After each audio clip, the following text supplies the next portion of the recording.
Kumusta aking mga kaibigan? Welcome po sa aking YouTube channel, ang Jose Autida Agri TV. Sa pagkakataong ito ay gumagawa po tayo ng organic feeds para po sa ating inaalagaang mga inahing baboy. Mga kaibigan, kung sa pag-aalaga ng baboy ay uasa lang tayo sa mga pagkain ng baboy na binibili natin, parang napakakunti lang ang magiging kita natin.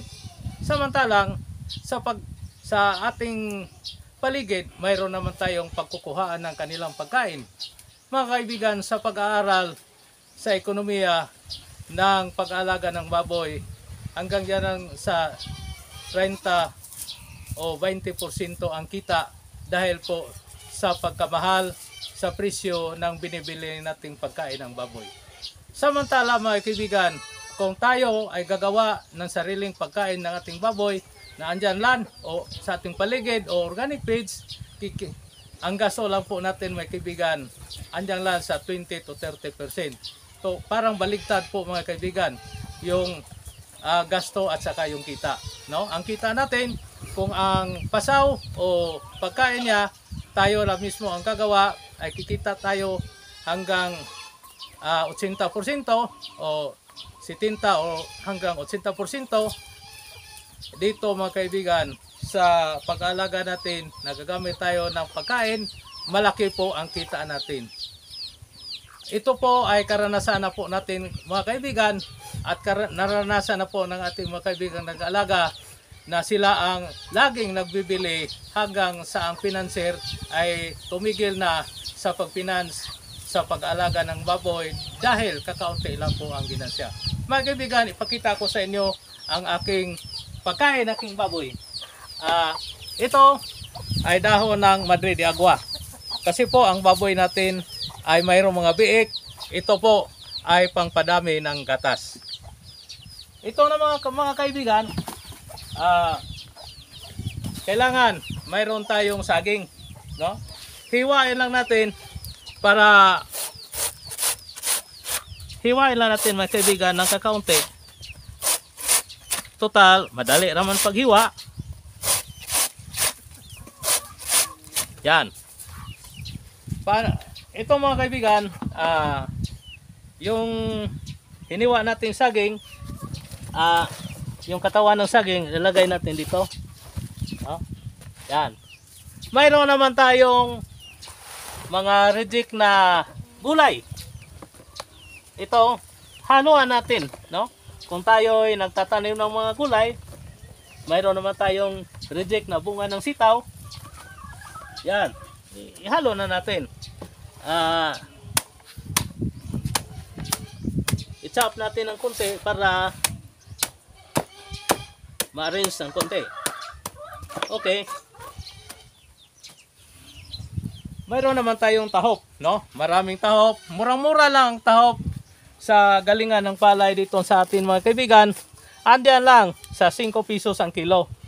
No? Lagay tayo ng kaunti. Yan. Lagay tayo ng mga 1/4 kilo. So, mayroon na mga kaibigan. So, kailangan mayroon tayong kakaunting pangpalasa sa ating ginawang organic feeds. Mayroon naman tayong commercial feeds na kakaunti. Ito ay lactating feeds. Kakaunti lang mga kaibigan para po ito ang andyan sa mga 1/4 kilo lang ito mga kaibigan. Okay? So ito na ang pagkain ng ating inahing baboy. Pakita ko sa inyo, ibibigay na natin ito mga kaibigan.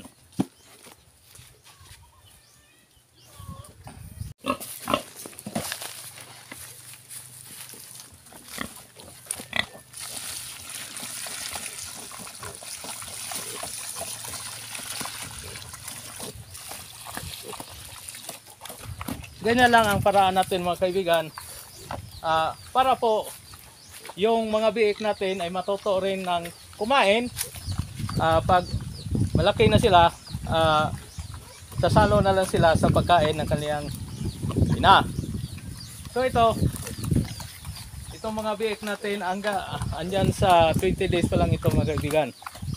Sa katunayan, hindi pa nakapon. No? So ganyan ang isa sa paraan natin para po sa ating pag-alaga ng baboy, makapagpatuloy tayo na hindi tayo nahirapan kasi po yung pagkain na binigay natin sa kanya ay talagang organic talaga. No? So mga kaibigan, itaguyod nyo lang ang pag-aalaga ng baboy para po patuloy tayong asinso sa ating hanap buhay na andyan lang po sa sarili nating tahanan. Mga kaibigan, ito po ang ating video ngayon. Sana po mapulutan ito ninyo ng aral. No? Magtanim lang kayo ng kahoy na Madre de Agua, magtatanim kayo ng kangkong, magtatanim kayo ng gulay, mayroon pa kayong maibinta at saka yung mga reject. Ito, ihalo natin sa pasaw. Ito, mayroon naman tayong kambing mga kaibigan. Yung kambing natin ay paborito niya ang dahon ng ating Madre de Agua.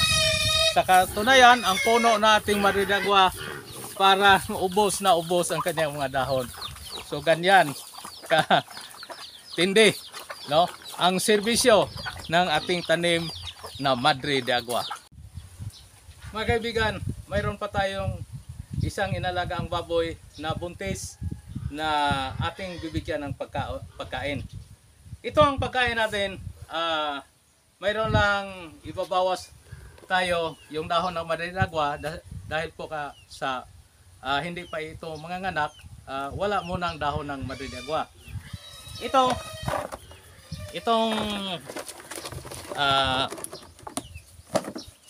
ubod ng saging at saka itong mga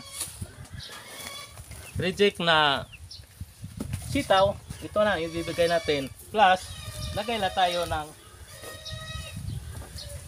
kakaunting tahop. Andiyan na sa mga 1/4 kilo mga kaibigan. Ihatid natin ito at ipakita ko sa inyo kung gaano kaganda ang katawan ng ating inahing baboy na buntis pa lang, mga isang buwan, mga anak na po ito. Kita ko lang sa inyo mga kaibigan.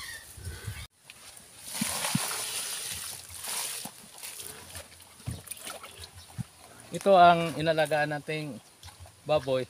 Isang beses pa lang ito nanganak mga kaibigan. So ito ang paraan natin sa pagbibigay ng pagkain. Naghiwa tayo ng katawan ng saging. Yun pong saging na hindi pa namumunga. No, mayroon tayong maraming puno ng saging. Kukuha lang tayo.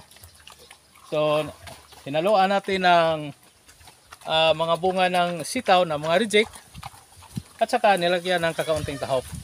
Yan lang po ang pagkain natin na binigay mga kaibigan. So maganda naman ang tubo ng ating inalagang baboy. So mga kaibigan, mainam na mag-alaga tayo ng mainahin kasi po malaki po ang maitulong niya sa ating pangangailangan araw-araw. No, yung pong biik sa ngayon 350 mga kaibigan. Mayroon pang maganda ang katawan, anyan 3,500. No? Yung malaki andyan sa 4,000 mga kaibigan. Yung pong maliit ng konti andyan sa 3,000. So maganda, mayroong darating sa atin pagdating ng araw pag nag-aalaga po tayo ng inahing baboy. So mayroon naman tayong pangpalamig sa ating baboy mga kaibigan. Dito sa butas na ito, dito magpahinga ating baboy pag nainitan ng kanyang katawan. So, sana mga kaibigan ay marami po tayo na mag-aalaga ng inahing baboy para po tayo magkaroon ng dagdag kita sa ating paghanap buhay dito sa ating bayan. Magandang salamat o magandang araw sa inyong lahat.